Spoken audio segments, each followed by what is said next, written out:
You leave me alone. I'm not a machine. I'm not your personal sex toy. You make a sex tape like, oh, hello boys and girls.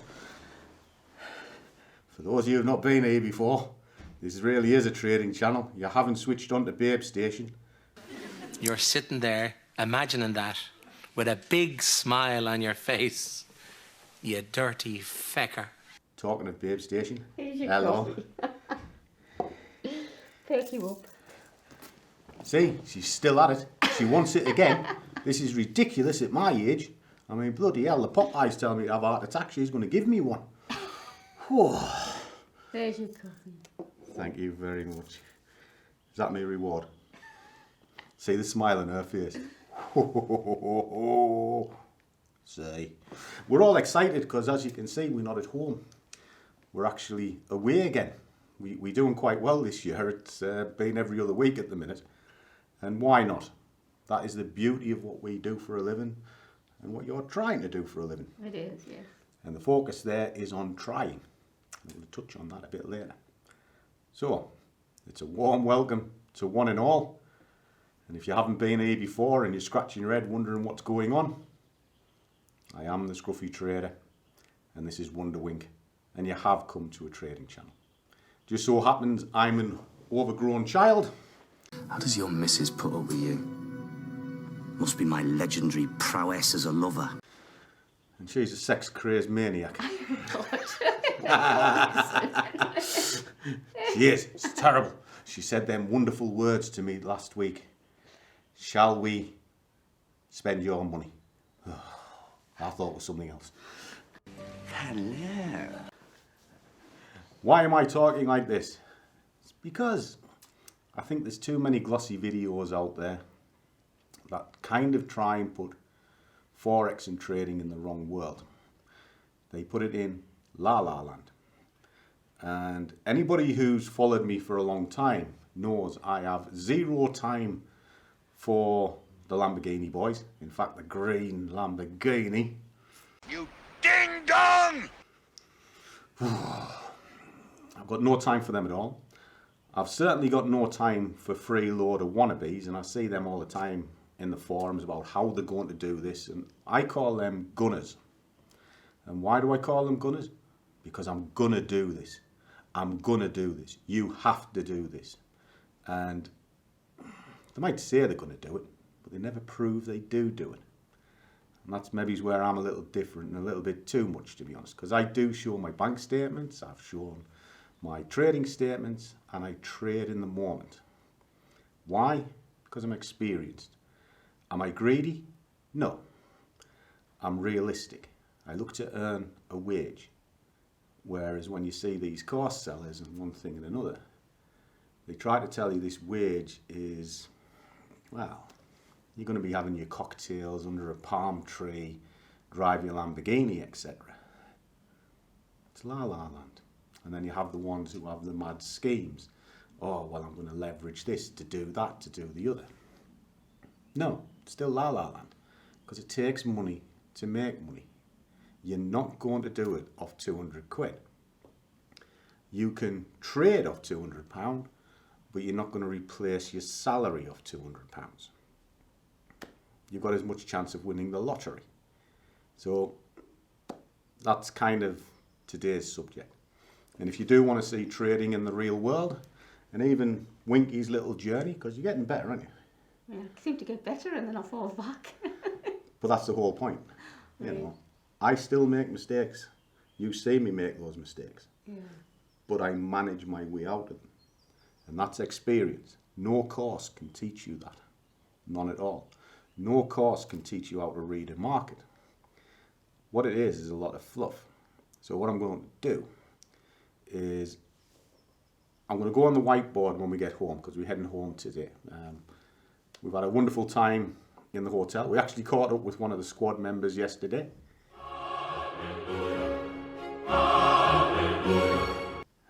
As you can see, we had a little bit to drink, and one of us had a little bit more than they should have had. That'll be you.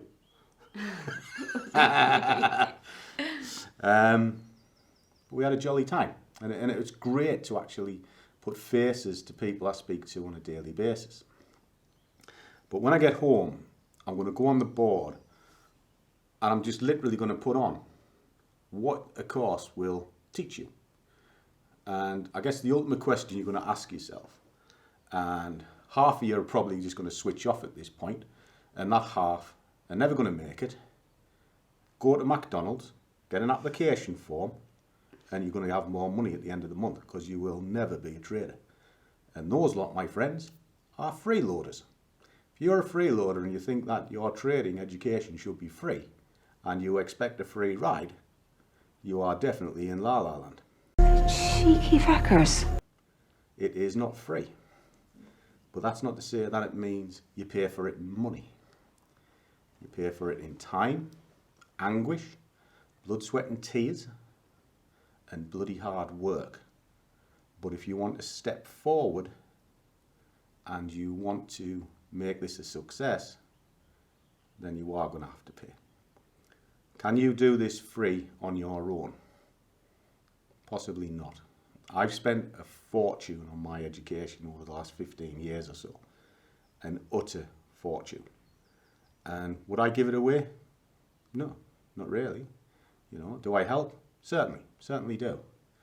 And why? Why should I?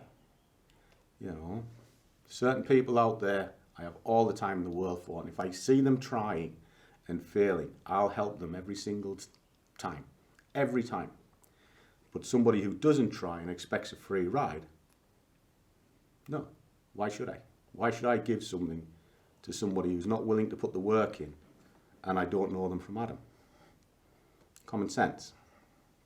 So what I'll do is I'll go on the board and I'll show you what you need to look at. And at the end of it, I'll also give you a little strategy on the end of it, which is the golden cross. It's very simple, but I'll show you how it works. And that way, that is a course in itself.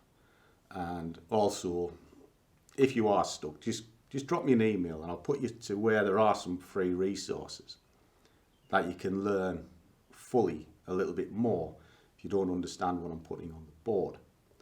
But when I go on the board, I'll go through the 3 parts of your learning process, because there are courses which I don't think you need to pay for. I think you can do that with time and effort. Strategy, sort of pay for, because you should be able to make your own strategy, and when I've shown you a couple of things, you'll be able to work that out. But if you can't, there's nothing wrong with spending a couple of quid to get a strategy, but be very careful with your strategies, because there's a lot of crap out there. And what you've got to remember is there is nothing new in trading. Nothing. Everything's been done before 1,000 times. So when you see somebody saying they've got the new shiny bollocks, it is not new. They've done studies, 60% of the time it works every time. That doesn't make sense. I can point the finger to a number of people that are selling courses for thousands, and they're using the London breakout, they're using the European rotation, using moving average cross. These things have been around forever and they're readily available.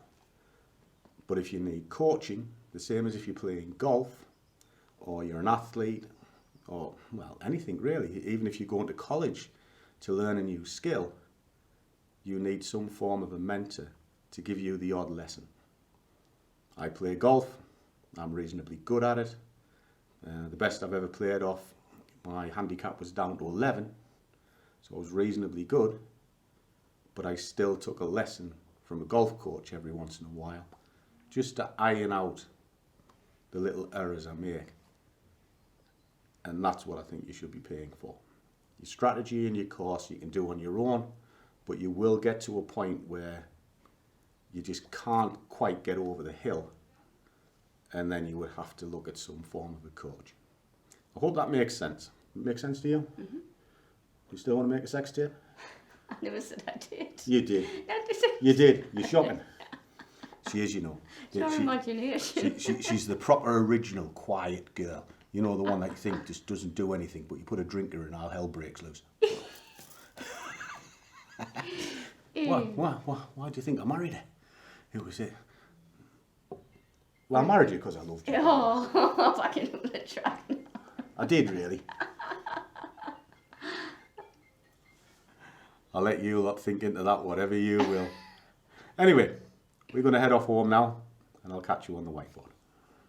I don't know where you get your delusions, laser brain. Okay guys, I'm back home after my little jaunt. Got my coffee in hand, because we all know Scruffy likes a coffee.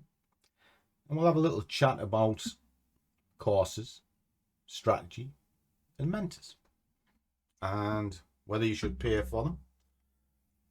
But more importantly, I'm going to go on the whiteboard and I'm going to show you what you want to be looking at. And then that way you can make your own decision on whatever journey you want to take.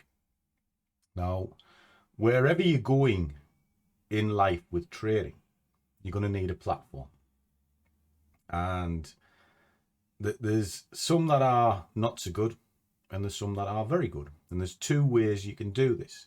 You either go down the route of just having a broker in your own funds, or you go down the route of having a prop firm where you'll pay a small amount and you'll trade the prop firm funds. Now, for myself, if I was to recommend anything, you've got BlackBull. Why do I recommend these? Because I use them and I trust them. They are one of the few at this moment in time that have 500 to 1 leverage. Spreads, as you can see, are about as tight as it gets, and you don't need a lot of money to start trading with them. So these are good. There is a link in the description below, and if you use it, I'll even give you some of my time if you put some money into it and trade. Show a bit of commitment if you like. But what else can you do if you haven't got a lot of money? Because obviously $200 buy-in, £200, depending on where you live, it's not going to make you a millionaire. You're just going to have to edge your way at it. It'll get you trading and learn the craft, shall we say. But there is a shortcut into bigger funds for yourself, and that is using a prop firm. Now, to give you an idea, if I flick this over, there is the 5%ers. Now, as you can see, the buy-ins, again, are relatively cheap. You know, you can start at €85. All right, I'll not go through the full programs, but basically, if you go into it, I use this, and I'll back it up with some statements in a second. Your buy-ins are still very small in relation to what you would be putting into your own brokerage account, but you get bigger funding. Now, the thing with both of these is you can leverage your money, but you've got to be careful with leverage, because as quick as you make it, you can lose it.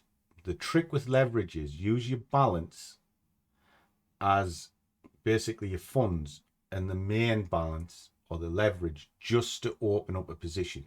Don't try and do it the other way around by thinking I've got all of this money, because if you sort of got 500 to 1, suddenly your £200 becomes very big buying power. You can put too big a position size on. Be very careful with that, and I'll explain that in a second. In fact, I'll show you. But if you are interested in the 5%ers, again, there's a link in the description, and you'll get 5% off the entrance fee, whatever program you happen to take. Now, I use them because I trust them. Now, with the 5%ers, I never really wanted to trade prop firm because I didn't need to. As you see, I built my accounts up. But I did this for the Scruffy Squad because I can't advise without doing it myself. I like to talk from experience. So I went through the journey with the guys in the squad. And this is, well, you count the results. I mean, I started it with 13,000 funding, and, well, this one's over 50,000 now. And what you're looking at, I have a decent profit in it for this period. I've got a decent equity curve, even though you can see quite a nasty drop at this side when the war came. I've stuck to my plan, and it's paying off. Now, my hit rate is pretty high. I keep it high all the time, and this is something I want to touch on the whiteboard, because when they talk about low win rates and high ratios, it's actually just a sales gimmick. If you're trading less than 50% win, I don't care who you are. You're not trading, you're gambling. That's a numbers game. The analogy I always use is if you take a car to a garage and they can only repair it 4 times out of 10, that garage is no bloody good. So would you use it again? No, you wouldn't. They're just not very good. You want somebody who can identify and fix the problem pretty much sort of 7 to 8 times out of 10, because that will save you money in the long run. Whereas the clown who does it 4 times out of 10 sounds good, sort of when they show the figures, but this is all hindsight figures, actually probably does more damage than good. So for me, I'm edging it back up to 90%. Currently 656 trades on this particular period, and it's 89%. All right, that ain't luck, guys. That's good planning. And I hold a profit factor greater than 1. It should be better than this, I do admit that, but I have taken a bit of a clip with the recent world events. Caught me off guard, and well, you can't win them all, but you can manage them all, and that's the difference. And it's as long as it's greater than 1, I'm happy. And this statement last closed out yesterday on the 8th, so it's a current statement. And just so you can see that it's not a fluke, I'll show you another one. This is a smaller of the two. Again, I got clipped at the same time, but I paid those losses off. Got a good profit building up for this period. 409 trades in this one, 88%, and again, I'm holding that above 1. And it last closed out yesterday as well. So I'm quite pleased. I'm happy with the way that I'm trading at the moment, and it's all down to planning and discipline.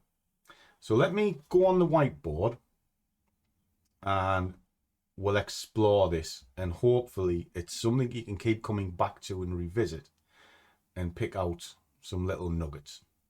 And as always, I welcome your thoughts. Do drop it in the comments. Even if you email me, I answer every single one, and you'll always find my contact details in the description below. And help me to help you by subscribing to the channel. If you want to see future updates, you'll find the Twitter feed in the description. So let's jump on the whiteboard. Okay guys, so I've come on the whiteboard and we're going to go through a few things. Now I'm going to touch on mentorship, strategy and courses, because they're sort of what you'll see as paid services out there in the marketplace. Now, should you pay for a course? Not really, no. Because most of what's out there is readily available if you put the hard work in. So the payment for that is actually hard work and a little bit of research. And I'll touch on the research in a second. Strategy, again, you don't really need to pay for it because there are lots of strategies out there and they all work. You've just got to be able to recognize the conditions. But there's nothing wrong with paying just a few quid to get a basic strategy, but stick with it. Don't jump from one to the next, because that is one of the bigger failure rates in trading. You sort of get yourself into the treadmill of terror. And if you go through the videos, you'll see I've done something on that. And it's where you're starting with one strategy, it works, it fails. So you jump to the next one, it works, it fails. Jump to the next one, and you just go around in circles all the time. It's a nightmare. And then you come down to sort of the mentorship, coaching, if you like. Well, to me, as I've used the analogy before about taking a golf lesson, that's what a trading coach can do for you. And if you find a good one, stick with them. It's the same as a garage. You know, I drive a reasonably nice car. And when I find a garage that is very good, I'm not bothered about the cost too much. I'm bothered about the quality of service. Because in the long run, it'll save me money. So if I go to a plank who is, oh, it might be this. Oh, sorry, it's not that. It might be this. I possibly end up paying 3 times more by trying to cheap out. Whereas if I went to the guy who was maybe 25 quid more in the first place, it's done once. But not only is it done once, it's done properly. And that's kind of the analogy I use for mentorships, if you like. Now, a mentor will help you with your psychology as much as your trading, because they can look at your chart and they can see, well, your stops maybe is too big. Your position size is too big. You're definitely over trading. Look at this. This is how you set your deal. All of this sort of thing. And it comes down to having a conversation with the trader and then finding out certain characteristics. And how do you do that? It's very simple. Know thyself. Because a coach will be able to start pulling these elements out and ask the right questions that you go, I am like that. Maybe I have done that. That's what a coach will do for you. All right. So when you're starting your little journey into the trading world, and it is quite daunting at first, because I'm pretty sure the first thing you'll do is tap in www.forex trading, whatever, and you'll go to the World Wide Web looking for inspiration. And you'll come across the Lambo boys who've just rented their latest Lamborghini, or Airbnb, telling you that they've done this from 200 quid and now they live this wonderful lifestyle. Well, I did it from 1,000. Well, it's a little bit less than 1,000 actually. The final account to start with, it was just under 600 quid. And it's taken me till now to get, well, the lifestyle you see. And I live in a normal house. I drive a second-hand car. It's paid for. But it's a nice car. You sexy thing, you. I am no millionaire. And I think I'm reasonably good at what I do. So sometimes there's a lot of fluff and bluster. Or you might have seen a pretty girl there with a low-cut top going, hey, look at me. Look at my wonderful chest. Because I'm trying to get views for my YouTube channel. Well, I've got bigger knockers than most of them. The difference is, I'll show you my statement, they won't. So again, it's fluff and bluster. And you've got to be a bit careful because you can get caught in by the flashy lights. All right. So I look at www. Slightly different. Okay. For me, it means who, why, what. And I know you're going to scratch your head and go, thought you'd show me a course here, Scruff. What the hell is who, why, what? What are you talking about? Well, who, why, what is the start of your research.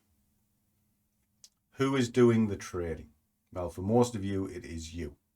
You know, and the first question you're going to ask yourself is, who am I? What am I? You know, and you'll be going, don't get it, but think about it. Who is doing this? Is the person a fidget? Are they nervous Nelly? Can they tolerate the stress? You need to know these elements. And this is all under the banner of know thyself. And that is the first cornerstone of what you want to be looking at. Now, at the end of this, I am going to put a strategy in and stick with it. But if you just skip forward thinking, oh, the big fella's going to show me a strategy, I'm going to be rich because I've just seen the Lambo boys. And with a bit of luck, I might get one of them big booby girls as well. Hooray! I'm gonna slap some sense into you! You're a bloody moron. Go to McDonald's, like I keep constantly saying, and get a job.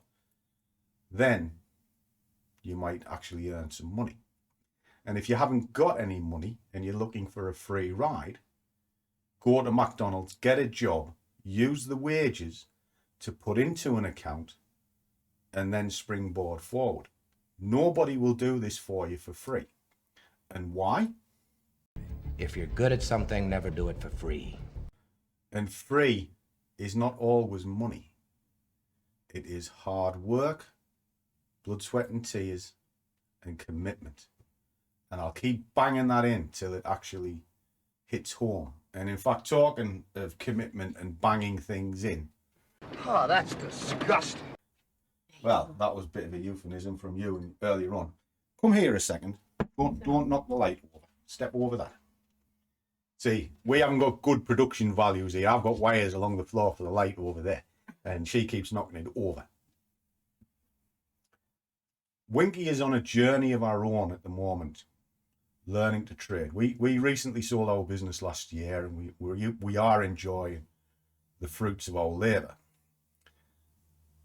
Just look in the camera straight and say, truthfully, if you find trading easy, considering you're sitting next to me. No, it's very difficult. Very difficult. And why is it difficult? It's hard to read the chart. It's hard to read the charts, but more importantly, what's it like on your psyche? Well, because you think you're trading, so you have to trade. So you're always looking for something. Bingo. We had a discussion this week, and when we're away, I do talk to her about it, because the mindset is more important than the chart. Because I caught her last week where I left her on her own, and she immediately went to the chart and searched for a trade that wasn't there. And what happened? The wrong way. She lost her money. And I looked at it. I wouldn't have even considered entering it in the first place. Because candle hadn't closed and there was no setup. It was a punt. So these are the things that I want to try and hammer home. But you brought my coffee, so I do like you. You let me off, eh? I'll let you off. Thank you for that. All right. So again, it comes down to who, why, what. You know, Winky's biggest problem at this moment in time is overtrading. She's desperate to get in a trade. And when she wins the trade, she has the euphoria, the grand feeling, and thinks it's easy. So looks immediately for the next one. And then the market takes it back. I'm the other way. I'll wait patiently for a trade. I will be paid, and then I'll stop, rinse and repeat, and do it again tomorrow. And I take the 5%. If I make $10 or 10 quid, whatever you want to call it, I'm happy with that. Do it every day. That is 50 quid. Do it every month. It is 200 months. Multiply that into sort of 2 accounts, as you've just seen. If I did the same on each, that's 400 quid a month for doing very little. Now, as your position sizes grow, the money grows with it, but it's all about patience. In other words, who am I? Do I know who I am? Yes. All right. Sorry, that was a little bit of a longer monologue on sort of the who. But why? Why do you trade? Now, some will trade for enjoyment. They just kind of enjoy the process. But the problem with that is it's not a hobby. It is an investment or a career. All right. The fact that you enjoy it is fantastic, but if you do it purely for enjoyment, then you can fall into gambling. So you've got to be a little bit careful about that. The other reason that most people trade for is cash or money. Now that can be supplement to your day job, or it can be replacing a day job or helping a retirement, that sort of thing. So you have a specific goal, all right? And what I'm driving at with this lot is it helps you sculpt the type of trader you're going to be. Because if you're trading for money around a day job, the one thing you haven't got is time. So then you're not really a day trader, because a day trader will be predominantly down on 1 hour and less charts. You haven't got the time to analyze. And a trade, as I show the guys in the Scruffy Squad all the time, I showed them one this week that presented itself on the Tuesday. I didn't get paid till the Friday when it came into play, but I could see the signs. And it did incredibly well. Now, hopefully some of those guys will drop in the comments and they'll kind of explain what that was. So time is a factor which is tied to cash. But I trade for something else. It is the first two, because this is my living. It's how I make my money. And I've got no real other income streams. Yes, YouTube pays me a little bit of money, but it doesn't really buy a cup of coffee, which is why the coffee fund was set up for Cuthbert. It's not a driver for me. The charts are my driver. And what they give me is freedom. I can do what I choose when I choose. I've got nobody talking to me saying I have to do this. I only have myself to rely on. Well, Winky, she's my boss. But I'm self-disciplined. I will get up and be at the charts for 6 o'clock in the morning, as you see with Morningstar. And even before then, I'm still up early. I'm preparing what I'm doing. And then I'm ready to trade at 9 o'clock. As soon as I'm paid, I stop.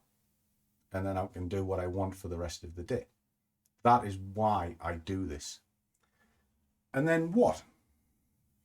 Now, this is the other one. What?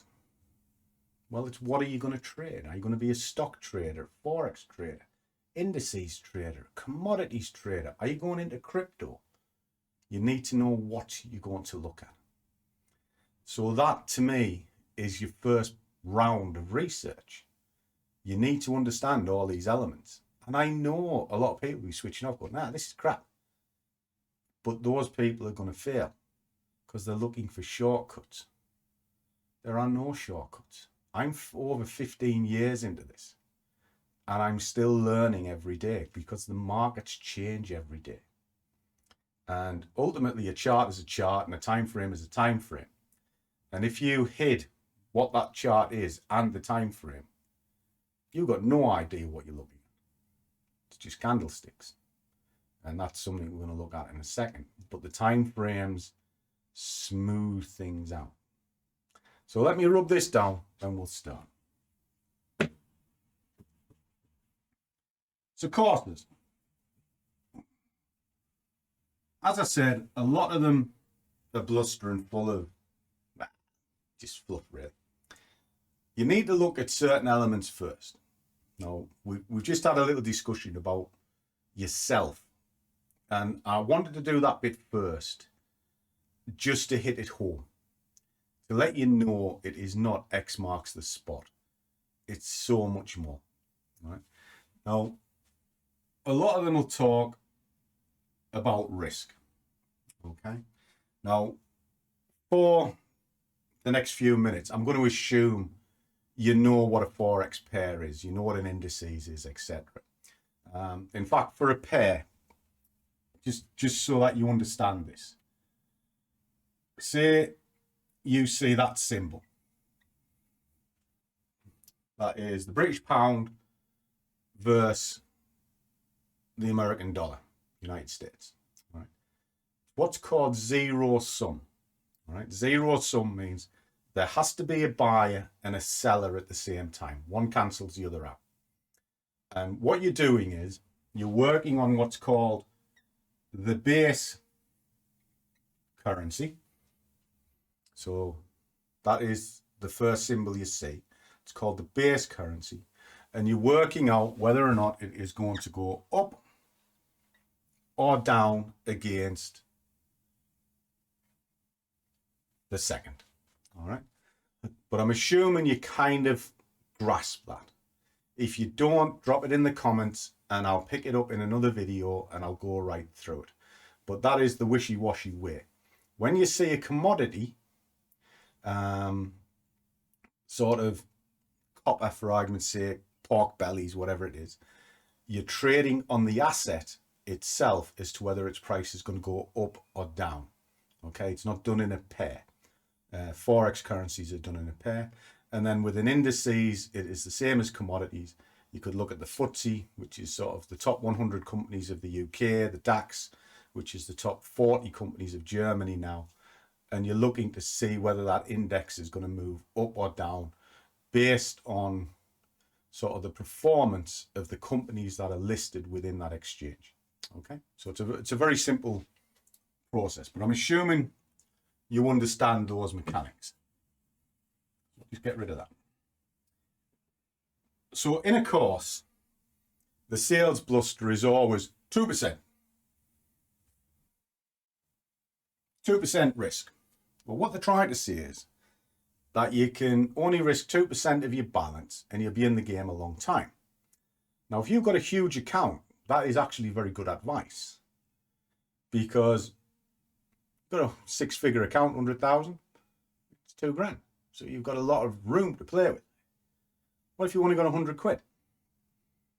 That ain't going to cut it, you know, because in a heartbeat, you will go through 2 quid. It's just nature. I don't call it risk. I call it investment and CS. And you'll scratch your head and you go, what? Investment? What you talking about? Well, for me, I am looking to invest X amount of money, and I want that investment to make me X amount of money. Which is why sometimes people get confused when I say I look at my stops and my profit completely separate, because I do. For me, they are not attached. They are not symbiont. One is the investment, one is what I need. Whereas if I'm trying to go, well, it's 2% risk, so that's X amount, and I need it to grow X amount, it kind of forces the trade. And that's one of the things that you don't want to do. You don't want to force a trade. You need your trade to flow just nice. Okay. And that's how I do it. All right. So look at it a different way. And the main thing that I call it is CS. And CS stands for common sense. Don't look too much at the percentages. Look at it realistically. I work in money. I never look at percentages. I look at money. And what I'll do is I'll look at a trade. I'm willing to go 500 against me on this because I can see structure points. I'm willing to go 2,000 on this because I can see structure points. And whatever I get out on the other end, well, that's something else. And that's the way I look at it. So look at risk. All right. But what I'll say about risk is common sense. If you've got a small account and you're risking 500 quid and your trade is going on with a risk of 250, is that really sensible? No. If you've got a risk of 40 quid against it, fair enough. All right. Just use common sense. And then that takes you on to target or profit.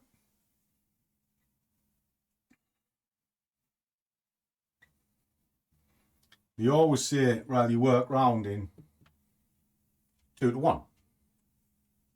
Well, think about that one logically as well. Why is it 2 to 1?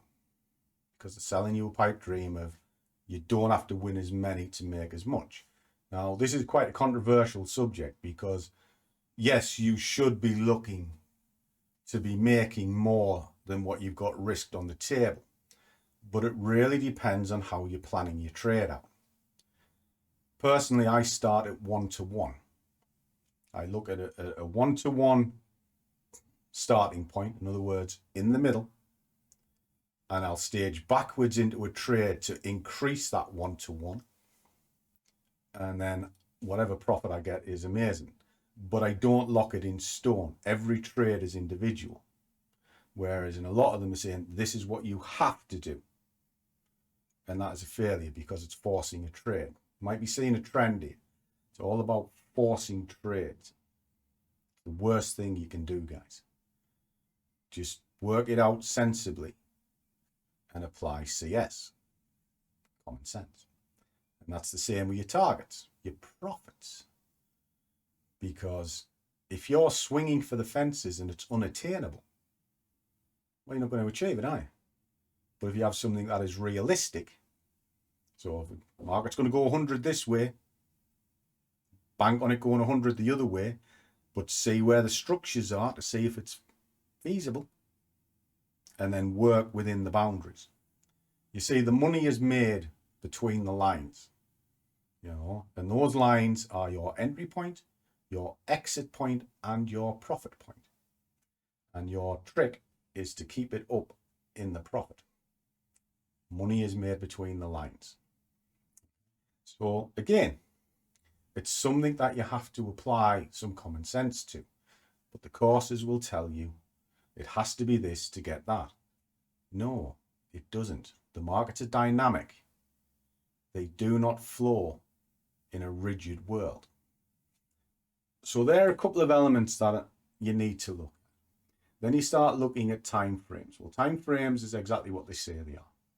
You know, you go from a monthly down to a minute. You can even go down to a tick chart, which is kind of as the order comes in, second chart, whatever.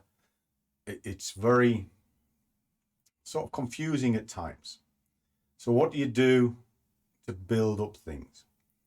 Well, I prefer to use kind of a strategy of 3, if you like, or rule of 3.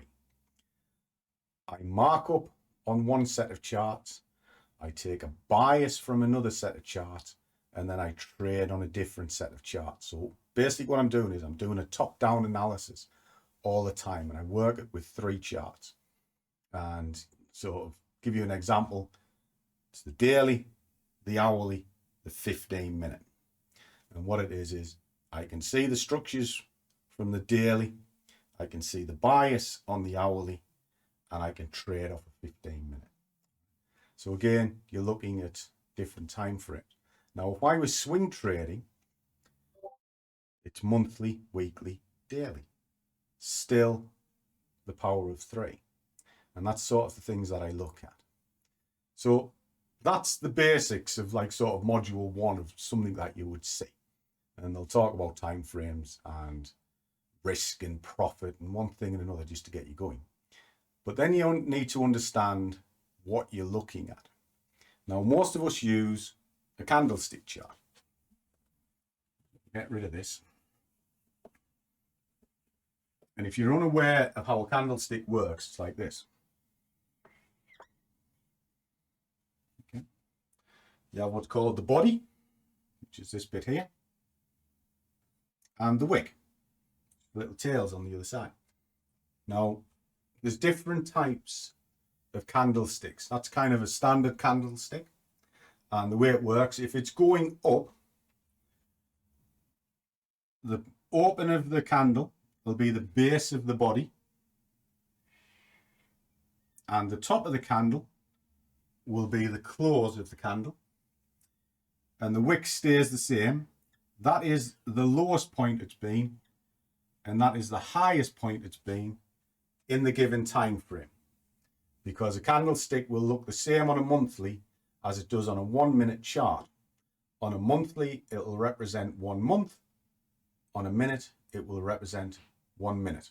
It is a time period stamped onto the chart. And then you can read into that candlestick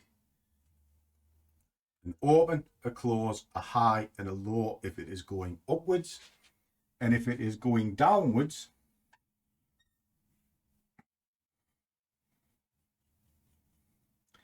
it would open at the top and the base of here would be the close, but the wicks stay high and low, just the same. So that's the quick and easiest way to read a candlestick. Now, which candlesticks do you look out for? Well, there's 101 different types. And I only really think you need to look, well, 3 at best. This shows standard candlestick. Nice fat body, little wicks either side, kind of shows you volume for the given candle. If it's green, it's going up, red, it's going down. But you've got to be a bit careful with that, because if it has been a sustained sell and the candles have been looking sort of this shape, but then all of a sudden the next one is like that, that could be an exhaustion of it just forcing down before it screams up. And what you're looking for thereafter is the next candle. So we'll assume that a candle was moving down, this one here. The next candle may look like this.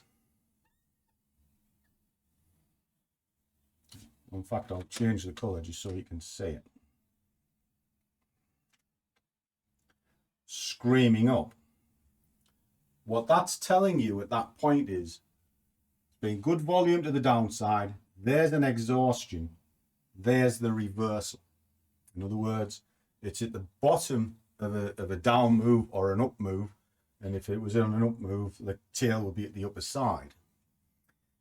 It's showing you the pressure was pushed down to the bottom, but the buyers came in and continued to push it up, causing this. So what it's showing you is it's ran out of steam and it's now pushing up, and that's why the body is at the top of the candle.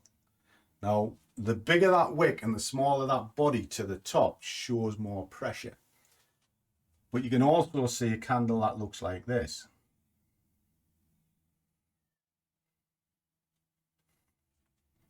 That's a doji. And what that shows you is indecision. It means it's come to an exhaustion point and there's now a real old tussle on as to whether the sellers and the buyers are going to overcome each other. At the minute, they're at equal ground. You know, the odds are stacked evenly. So you now wait for the next candle to close to see what's going on. Right? So again, it's all helping you read the charts, understand the charts. And that's elements you need to be looking at. Let me clean this down. Right, so that shows you a candlestick pattern. And talking of patterns, this is sort of the next part of courses, if you like. Now, when it comes to, in fact, I'll draw them on there. Boom, boom, boom, boom, boom. Shift them out of the way. The only candles I look for is a massive one, like so.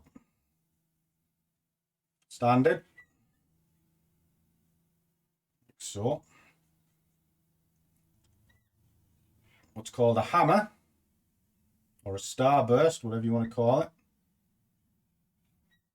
and a doji. I'll leave them there. They're the only candles I look for because there are hundreds of candles, different types of formation. But I just stick with them, keeping it simple. Now, what you'll also see in the market, and I'll just use it as sort of a line, you'll see your chart move up, come down, push up, move down, push up, and then start coming down like so. Now, there are certain patterns that are characteristic that you'll see all the time. Now, this is kind of a head and shoulders formation, and you can draw your levels off it. And levels is very important.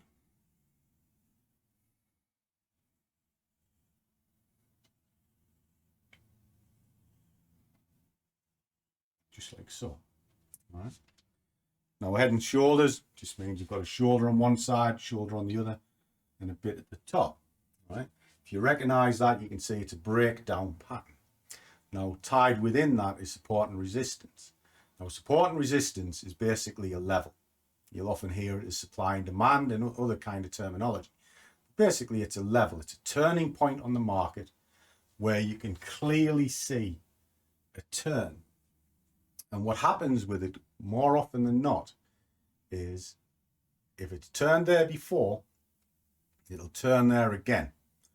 And if you are right down in the time frames, you're a scalper, it'll also bounce at these levels. So they become very important. So learning how to draw support and resistance, well, personally, I think it's the single most important thing you'll do on the chart. Know where the price is going to react. And then you're going to trade pockets of air. And those pockets of air is where the price is trying to get from one place to the next. Now, if you see this, maybe it's there, okay? And your next candle comes in and looks like that, then it's a reasonable assumption this is going to happen. And then what you would do is you would trade from that level to that level. Why? Because that has give you a trigger. And that's the next part. Triggers. You know, you're looking for certain criteria within the chart. And those triggers can be anything. This is where your indicators come in. There's 101 indicators that you can go through. Look for 1, 2 at best.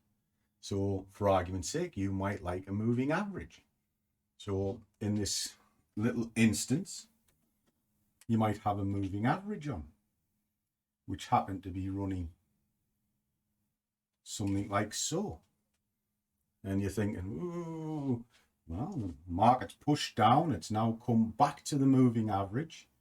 It's bouncing off the moving average. And I've seen that. As soon as it breaks the moving average, I'm going to go. Little things that you have to learn. And I know this is all wishy-washy. I'm trying to broad stroke things because it takes hours. And to do it in 10 minutes is very, very difficult. But everything that I'm talking about is readily available. You can find it.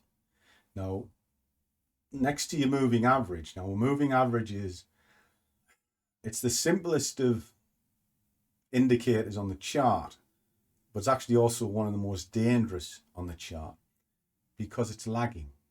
It is incredibly lagging. So what you're using it for is just a guide as to see what's going on rather than a definitive. But what it does do, and it's very good at this, is use it as dynamic support and resistance.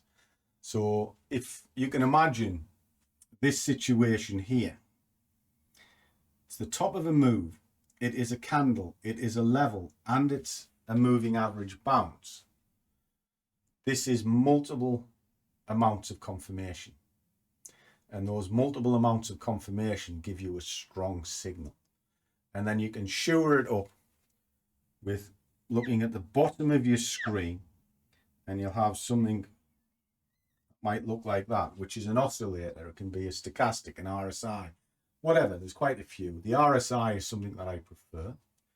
So again, if that is up there, showing it's oversold. Now on an RSI, it is 70 and 30 set to a 14 as standard. You can change this to suit your needs. You can speed it up, slow it down, keep the boundaries roughly the same.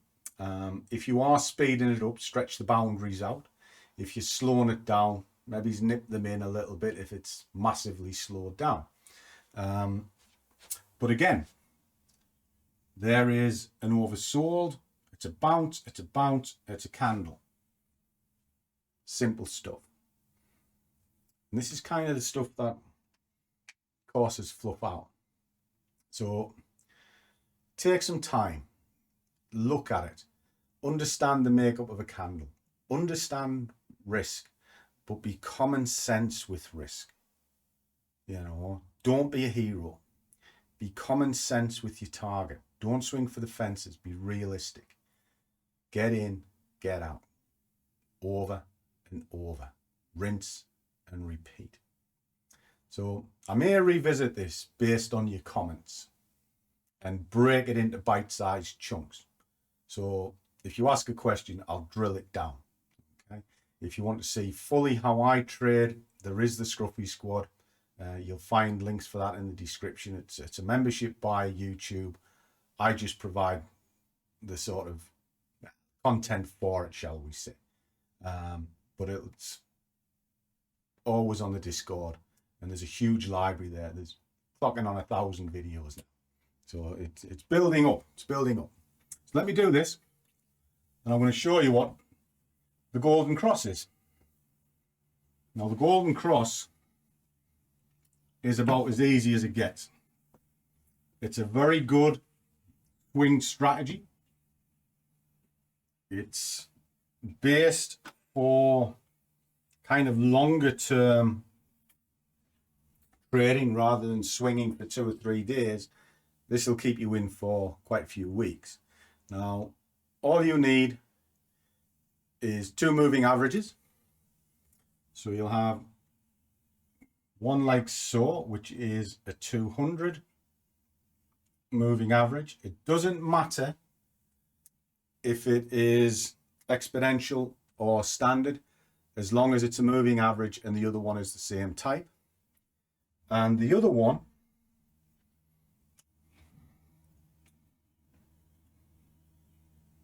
which might look like that is a 50 moving average. Okay. Now what you do is you mark your charts up as you normally would with your support and resistance. So you'll have support and resistance lines on your chart, on your axis, just like so. This is best on a one-day chart, a daily chart. And you are looking for a trigger point of a cross. Now this is one of the only moving average cross systems that over time makes money. And the reason being is it's based on long-term trends of the market. Now the market doesn't trend that much. So you've got to kind of be very patient with it. If you try and do it further down the time frames, you might find you whipsawed quite a lot. So for me, 4 hours would be the bare minimum. Sweet spot daily. You have a cross here. That would be your signal to go long. And that is a GC, which is called the golden cross. Okay. And you hold till it comes back out here, which is called a DC or a death cross. And what this means is if it's a golden cross, you are trading up and you can close your trade off here and then open in the opposite direction to go short, and you are following the flow. Now where it gets a little bit more complicated is how do you place your stops, targets, things like that. Well, I'm an advocate of breaking trades and scaling out of trades. So your stop, when it crosses, needs to be a reasonable amount, and it's just a safe amount that is on the other side of the 200 as your stop loss. Okay, so cross and you put your stop under the 200, sort of give it a little bit of room just for wicks, going back to the start of common sense. But what you're going to try and do is get this into break even relatively quickly, and you're going to scale relatively quickly. Now, I'll use the analogy that you have £5 just for easy figures. What you would do is your initial stop is here. If that is relatively close, and I mean sort of 20 pips or something, you're going to ride it out. So you will let this come up to this level. So it's the next level on. Once it gets to that level, you will take £1. Just put a fiver up there for now. You're taking £1 off your fiver and you are moving your stop loss to break even. That's it. Right? So now you've been paid because you've taken so much of your money off the table, and you break even. You can't lose at this point. All right? When it gets to here, you're going to move your stop loss from break even to this level. All right, so your stop loss is now here. So it's always got to break another level before it hits your stop loss. All right, and you're going to take another £1 off. Simple stuff. And you're going to constantly do this till you're left with £1, or if you're doing it in percentages, you might go, well, I'm taking 20% of my trade off, or 10%, and I'm going to let it see if it'll scale 10 times, whatever. But basically, you're taking a little bit off each time it hits a level, and you're moving your stop loss up. And you're always keeping it with between a buffer zone. So at this moment in time, the stop loss is there, but the target is here. Now, if that ran up and targeted there, I then move the stop loss to below that level. What happens is you are locking profits constantly as it is moving up the ladder. And the ladder is the levels. You're just kind of climbing up. And you're also being paid at the same time. Now, why do you take money off the table? Because The market can turn on a heartbeat. And when you're dealing with longer term strategies, you don't know when it's coming. If you're day trading, it's relatively easy because you can kind of see what's going on, certainly within the next couple of hours, or you should be able to, and that will help you. To see what's going on over the next couple of months, very hard. So you scale out on the way up. And that's why you have a combination of strategies. Like I say, I have two. So I have this running in the background, and then I'm day trading as well. And I could be day trading on the same instrument. So one's helping the other. But when you get to your final point, you might like down to your last 10% or your last sort of pound if you were breaking a fiver in this instance, you then just trail behind the moving average because you've taken off as much as you need till it stops you out. And that way you've managed your trade. So you started it sort of a bit rocky because the start of any trade is always rocky. And then you're managing it all the way through to completion. But in the process, instead of swinging for the fences, hanging on for the big bucks, thinking, oh, I'm going to be a gazillionaire because... You ding-dong! Dickhead. By holding on. No, because the market will go up and inevitably shoot backwards and all those gains will be given away. So if you're carving on the way up and then leave a bit to just run forever and a day till it's stopped out, you'll find you have more money. So I hope that helps. I genuinely do. I'm no teacher by any means. I'm just a guy who does a job, and I don't mind showing a trick or two along the way. But if you do get value from it, I hope it inspires you to read more into it. So as always, guys, trade well, keep the risk managed, but above all, do what you love, and the money will follow. See you all in the next one.